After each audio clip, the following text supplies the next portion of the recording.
Yeah, um, just want to share. Um, Often I've not shared the word of God for a long time now. And these days, there is one of my friends who has been asking me, why? I want to hear. But what am I to say?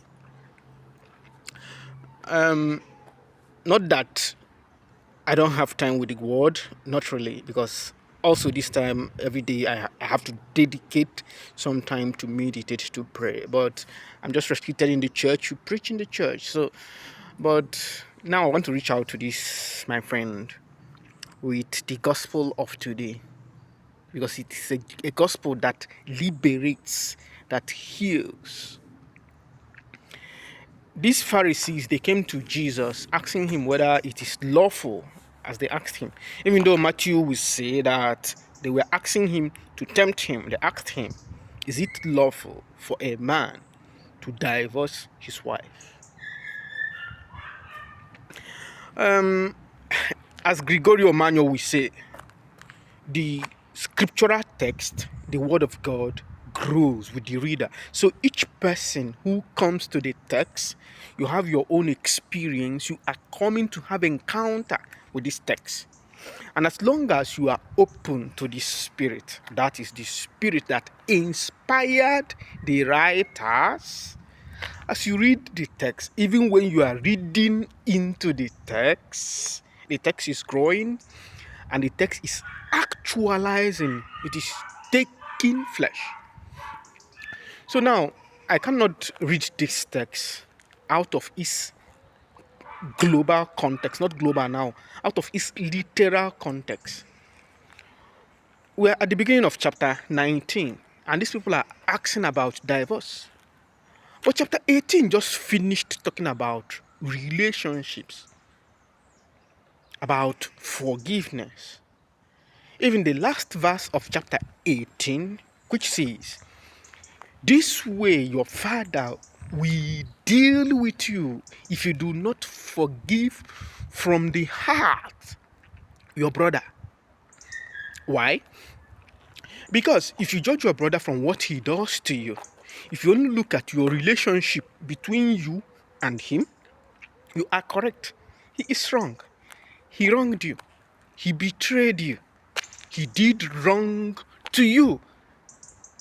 Everywhere. If you go to the law, everywhere, he is wrong. She is wrong. But then there's something you are forgetting. There's something I'm forgetting. That I did something worse, but I was not treated according to my merits. That I received without charge. I've forgotten that right inside, God forgave me without charge. And the same way, I am to forgive the other person because I am created in his own image. That's why Jesus said, in the beginning, how is it? The problem is not, is it lawful for me to restrict my wife from checking my phone or to say I will not surrender to him? I will not give him maybe married people body or something like that. But then, is it lawful or is it not lawful?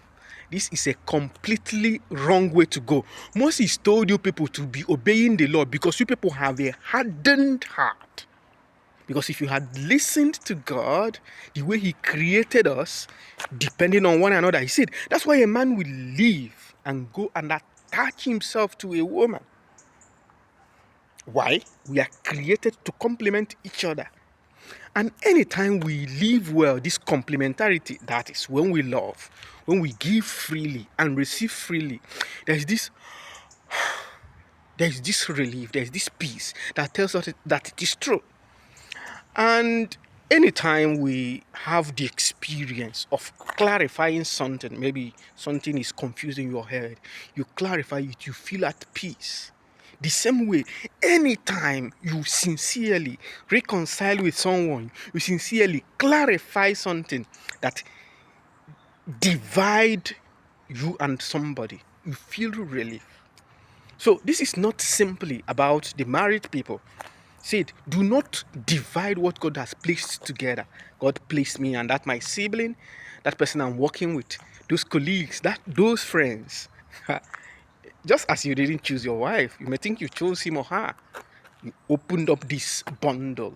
It's a different game altogether. The same way you do not choose those you work with, those you are living with. And so the issue is not about looking at the external. Is it lawful for me to say no or for me to say yes? No. Get into the real logic of the spirit. Why were you created? Why are you created? Why is that person in your life? Because if we enter into that logic, first of all, we understand that we don't merit what we receive. And classically, the first reading that came coincidentally but providentially that comes with the reading of today from Ezekiel, where God told the prophet Ezekiel to go and tell the people how much bad they are.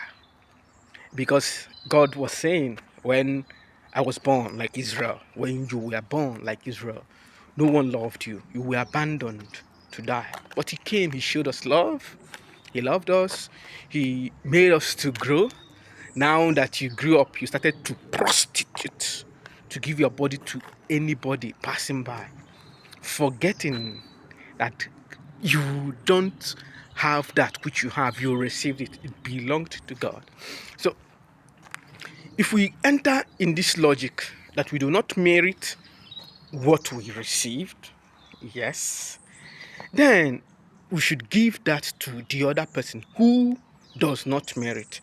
If our relationships, friendships, especially marriage, that is now suffering because the center of our society remains the marriage, because that is where there are people who are united, they build love, and from there they recreate the world.